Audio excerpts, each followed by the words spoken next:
GoodBuy, the show where we tell you about a thing and whether or not you should actually buy that thing. Today, we're reviewing Like a Dragon Gaiden, The Man Who Erased His Name, as written by Meg Policio.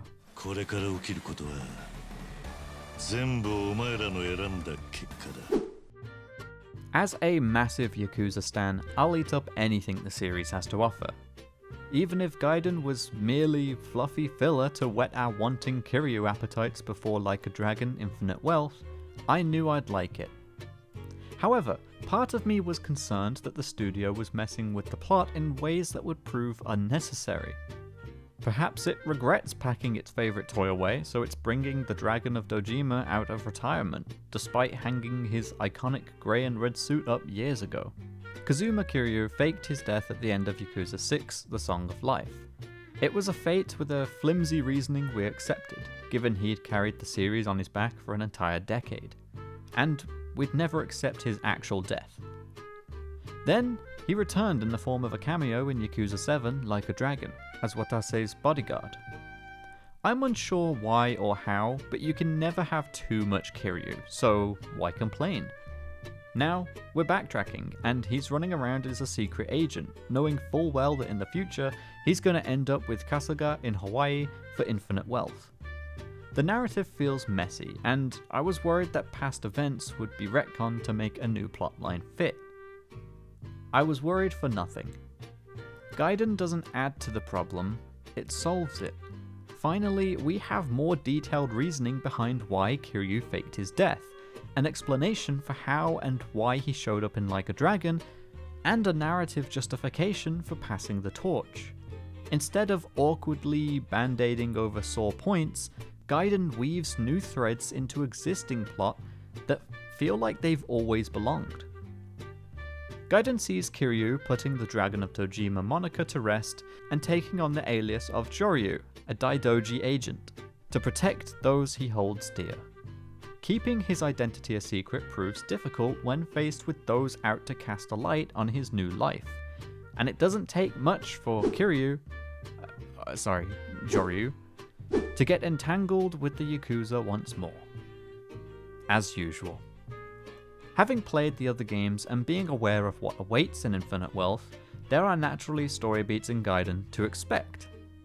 This could have easily been a dull retelling of events, but Gaiden works hard to deliver intriguing new characters and subplots, adding depth to a tale we thought we'd already been told. Gaiden is interwoven with the events of Like a Dragon, so it doesn't ever feel out of place. While we get a couple of recycled cutscenes as Kiryu and Kasuga's events cross over, Gaiden expertly blends in new moments from Kiryu's perspective, adding narrative significance without ever causing awkward plot holes. Even though the overall story is restricted by fans knowing the starting point and final destination of Kiryu's arc, it's his journey in between that's surprisingly deep on both an emotional and narrative level. The return to action combat is incredible, leaving behind Kasuga's turn-based approach for the sake of fans who adore the past games. There's something particularly fitting about being able to button mash your fist into someone's face repeatedly when you're playing as this renowned brawler. You can switch between Yakuza and agent battle styles, and the latter is absolutely fun. It's like Yakuza meets Kingsman, suited and booted in style with quirky little gadgets to help you defeat your foes. The spider gadget was my favourite. Shooting out a wire to restrain enemies, disarm them, and throw them around made combat feel more fluid. But it can also be used to collect items in the environment and occasionally allow Kiryu to Spider-Man his way up to something. It's a refreshing change to a battle system so tired they threw it out for turn-based combat. Secret agents and James Bond style gadgets might seem far-fetched to some, but those people probably haven't played a Yakuza game before. RGG Studio forewarned us that Gaiden was a shorter game, so while the main series normally has 12 to 15 chapters, you only get 5 chapters with Joryu. There's less to explore, as although we get to revisit Yokohama and Sotenbori, as well as check out the new area of the castle, the original Yokohama map has been downsized for Gaiden. Despite this, the pint-sized adventure with your favourite ex-Yakuza doesn't feel lacking. The newly added characters, both allies and enemies, are fleshed out so well that I hope they also have a place in future games. Story-wise, Gaiden takes as much time as it needs to smooth out the cracks, but anything more would have been milking it. It probably should have been a little cheaper due to its short length as a side story, but it's still damn good. Despite a smaller map, Gaiden is packed with additional content. Minigames, sub-stories, requests, and more.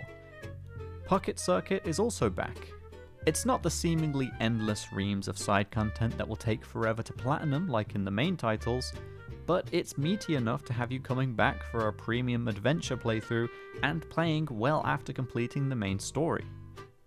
Gaiden could have easily just thrown in some old favourites and rested on its storytelling laurels, but it goes above and beyond.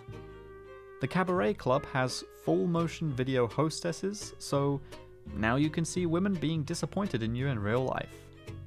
I'll be honest, this weirded me out a little bit, but some people will be into it. The Coliseum has also been revamped and now features Hell Team Rumble, which lets you battle with a team of allies, including some series favourites, if you buy the DLC. The Coliseum has never been one of my favourite minigames, but Gaiden's version felt more enjoyable than before.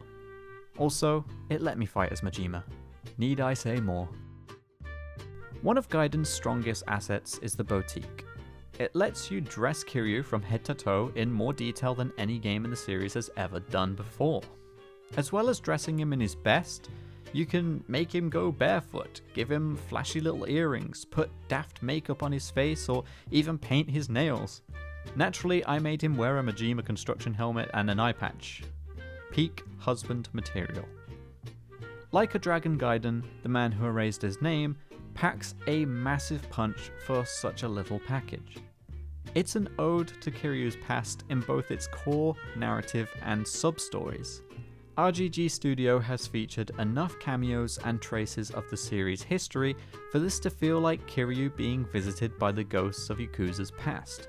Known events may have limited the main narrative's direction, but Gaiden still digs deep to add a fresh perspective with exciting new characters and gameplay elements.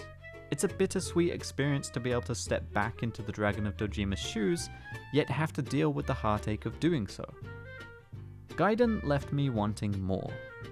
I want to see those new characters make a return. I hope we see the boutique again.